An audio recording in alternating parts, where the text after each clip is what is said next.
it's time for the big game of the weekend. I don't know if you guys are looking forward, but me and I'm sure Victor and Max are definitely looking forward to this one. Chelsea versus Liverpool is a game that always brings fireworks, however you look at it. And this time around, there's a lot at stake as well.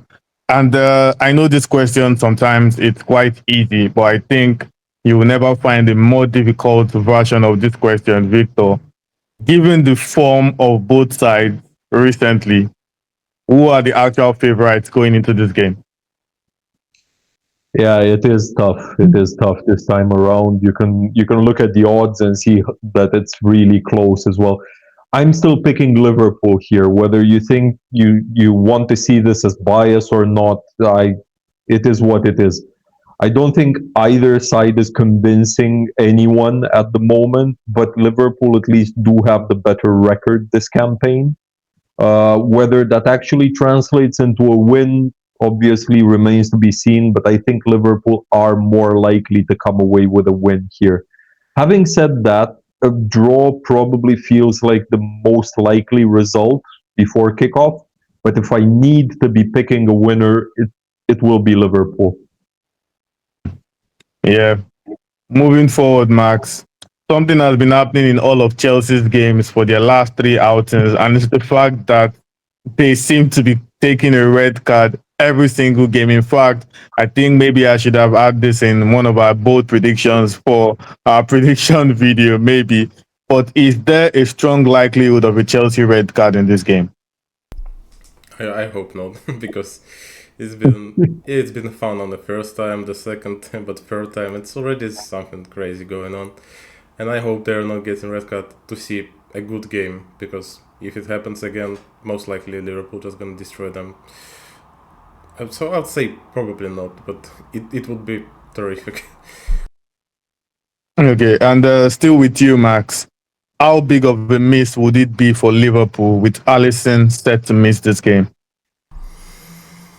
I mean, he's probably the best goalkeeper in the league currently, but Mamadashvili was doing great at least at Valencia, and he looks pretty much good for me. So I'd probably say in this particular game it won't matter a lot, but for the time being, probably it's gonna affect them because his play style a bit different from Alisson, from what I've seen. So for this one, I don't think so, but for the time being, probably yeah. Fair enough. And Victor, key question here. What do you think has gone wrong for Liverpool in their last two games, two defeats? I mean, as cliche as it sounds, it's just they haven't been playing well enough.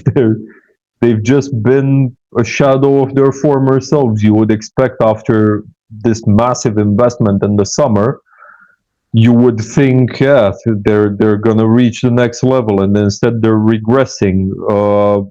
Obviously, Wirtz is the one that has been underperforming the most, I think. I don't think we can expect the same Isak from last season just yet. So I think the biggest problem right now is Wirtz and the fact that they just can't seem to be getting the best out of him. Maybe he needs to be benched for a game or two. Maybe Soboslai needs to play in that number 10 role for a little bit.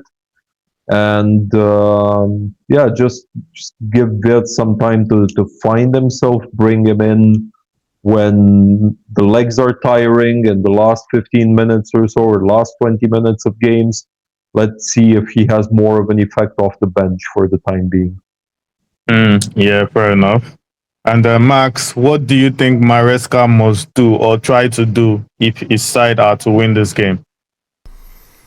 I mean, score more goals than Liverpool, obviously, but honestly, I just they already had problems with defense, but when Chaloba is sent off in last game, so he's not playing this game, there's much bigger problems. Even though Liverpool didn't score against Galatasaray, they created a lot of moments, and it's definitely gonna happen again here. So it feels like the best outright for them is a draw, but most likely Liverpool still gonna win. He needs Fair to enough. bring in a tattoo artist and get everybody tattooed with 11v11. That's what matters, lads. Exactly, 11v11, right? Anyways, moving on, Victor, what key battles could be crucial in how this game could end up? Van Dijk and Joao Pedro, both of them can be a bit abrasive, and I think it will be fascinating to see them going at it. So whoever kind of comes out on top there gives their team a much better chance. And another important 1v1, I think, is Enzo Fernandez versus Florian Wirtz or Dominic Soboslai if Wirtz gets benched. Um, Caicedo will play a role in keeping that Liverpool number 10 quiet. If that happens again, which has been a pattern for Liverpool, if that happens again, I think Chelsea have a very good chance of getting at least a draw out of this. Fair enough. Max, what key battles do you think would decide this game? Well, I was going to say that Caicedo against Groundbear because both defenses are quite weak, and it feels like these two must do their best so their team to get a bit of advantage in defense at least. So probably this one. Fair enough. For me, I actually think any Liverpool nine the start either okay, it's Isak anyways. TK is not is injured, right? So it's definitely Isak. I think he's going to have a strong chance to score because that Chelsea defense is just it's just hopeless at the moment. But yeah, that's my thought anyways. And on a final note, Victor, what are your predictions for this game? Score predictions. 2-2. Mm, 2-2. Nice. Max, your prediction? 3-1 Liverpool. 3-1 Liverpool. So it seems like I always, when I predict, the opposite happens. So I'm predicting 2-1 Liverpool. Liverpool to win 2-1. But on a serious note, I think Liverpool should still win this game, mostly because Chelsea's defense is just so horrible at the moment. So except Konate decides to be as bad as Chelsea defenders, then maybe Chelsea has a chance. But yeah, I think Liverpool should manage to win this game, just about manage to do so. But yeah, those are our thoughts ahead of the big game, Chelsea versus Liverpool. And we would like our viewers to also join us in the conversation. Who are the favorites going into this game? Which tactical battles could be interesting or something to look forward to? Can Chelsea avoid yet another red card? And what must Liverpool do if they are to get back to winning ways? All of that and many more we are going to see at the weekend, and we'll be sure to discuss all the best bits and all the best post-match talking points as they happen.